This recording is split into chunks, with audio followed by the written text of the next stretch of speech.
তা আমাদের তিনটে জিনিস আমরা অনারেবল গভর্নরকে বলেছি। একটা বলেছি যে রিগার্ডিং দিস ইস্যু আপনি কনস্টিটিউশনাল হেড, সাংবিধানিক প্রধান, আপনার এই বিষয়ে বক্তব্য আসা উচিত। যদি আপনি ফিট মনে করেন যে এই ক্ষতিগ্রস্ত পরিবারগুলো ক্ষতিপূরণ বা প্রপার ট্রিটমেন্ট যাতে পায়, আপনি নিজে নজরদারি করুন। সেটা আপনি ভিজিট করতে পারেন বা আপনি গভর্নমেন্টকে বলতে পারেন বা খোঁজ খবর নিতে পারেন। কারণ আমাদের কাছে ডক্টর বিশ্বপতি মুখার্জি যে রিপোর্টিং করেছেন তাতে এই তিনটে পেশেন্ট এখনো ভালো নেই। যে আপনাকে তো ওরা 167-এ, যেটা আপনার কনস্টিটিউশনাল রাইট আছে, এই একমাত্র পশ্চিমবঙ্গ সরকার আপনাকে রিপোর্ট পাঠায় না।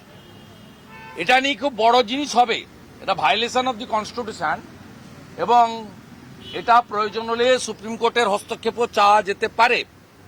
তার ব্যবস্থা হচ্ছে। LOP is working.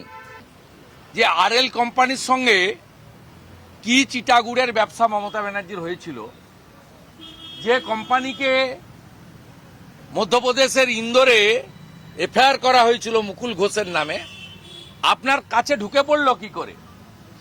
আপনি চোপড়াতে ওদের প্ল্যান্ট বসাতে দিলেন স্যালাইনগুলো নেওয়ার শর্তে, 15 সালে ক্যাবিনেটে অ্যাপ্রুভেল করলেন।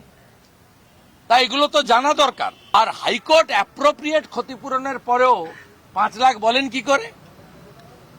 ভেজাল মদ খেয়ে মারা গেলেও 2 লাখ দেন। আরেকটা নবজাতক, তার ফ্যামিলিকে আপনি ডিক্লেয়ার করেননি। 3 জন হসপিটালে আছে, তারা কেন 10 লাখ করে পাবেন না? এই বিষয়গুলো আমি বলেছি।